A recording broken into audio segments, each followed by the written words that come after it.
دوستو قرآن میں اللہ مچھر کی بھی مثال دیتا ہے۔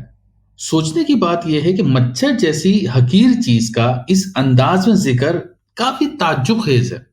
مچھر کے حوالے سے اگر آپ سرچ کریں گے تو لوگوں نے وی لاس بنائے ہوئے، مٹیریل بنایا ہوا ہے، اور وہ زیادہ تر مچھر کی تخلیق کے حوالے سے چیزوں کو ہائی لائٹ کرتے ہیں کہ مچھر کے اندر کتنی آنکھیں ہیں، کتنی سرنج ہیں، اینڈ آل دیٹ۔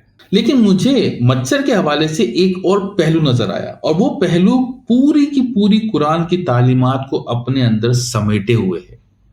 مختصراً قرآن کی تعلیم اگر میں بتاؤں تو قرآن کی تعلیمات یہی ہے کہ تم اس حیوانی جسم کا نام نہیں ہو، بلکہ اس میں رہنے والے نفس یا ذات کا نام ہو جو اس جسم کی موت کے بعد آگے جانے کی صلاحیت رکھتی ہے۔ لیکن آگے وہی نفس جا سکے گا جس نے آگے جانے کے لیے اپنے اندر فیول ڈالا ہو۔ وہ فیول ہے صفات خداوندی۔ جو انسان بھی اس جسم میں رہتے ہوئے صفات خداوندی کے پیچھے بھاگتا ہے، صفات خداوندی کا اپنا زندگی کا مقصد بناتا ہے، وہ انسان جب مر جائے گا تو اس کے نفس میں صفات خداوندی کی نمود ہو چکی ہوگی اور وہ آگے جانے کی صلاحیت رکھتی ہوگی۔ یہ ہے قرآن کا مختصراً تعلیمات کا محور۔ اب ہم آتے ہیں مچھر کے ذکر کی طرف کہ اس پوری تعلیمات کو کس طریقے سے ایک مچھر سے ہم سمجھ سکتے ہیں۔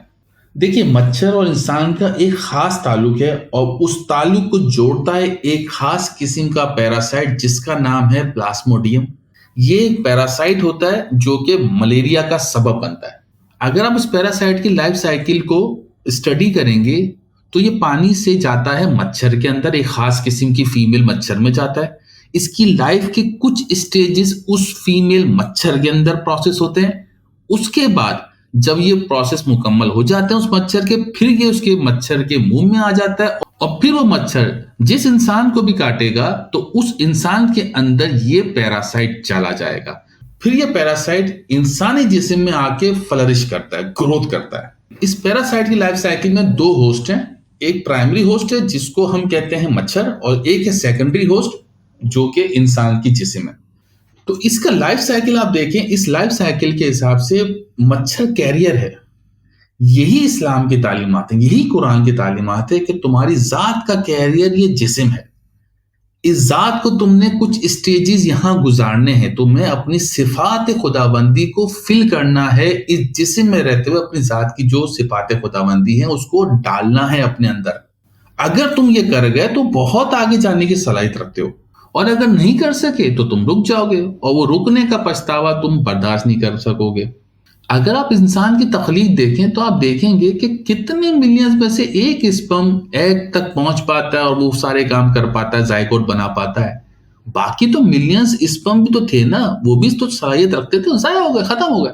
صرف اسی کو وہ مقام ملتا ہے جو اپنے اندر کیپیسٹی، کیپیبلٹی اسٹیبلش کر لیتا ہے۔ اگر آپ ایوولوشن کو اسٹڈی کریں تو کتنی اسپیشیز تھیں جو اپنے اندر کیپیبلٹی پیدا نہیں کر سکیں، آرام سے رہیں، اور وہ جب مشکل حالات آئے تو ختم ہو گئیں، چیلنجز کا مقابلہ نہیں کر سکیں۔ بڑی بڑی اسپیشیز مطلب ڈائنوسور تک ختم ہو گئے۔ دوستوں، یہی اللہ کی قدرت ہے، چیلنجز کا مقابلہ کرنا اور آگے بڑھنا۔ جو انسان جتنے زیادہ چیلنجز کو فیس کرنے کی صلاحیت رکھتا ہوگا وہ اتنا ہی آگے جاتا جائے گا۔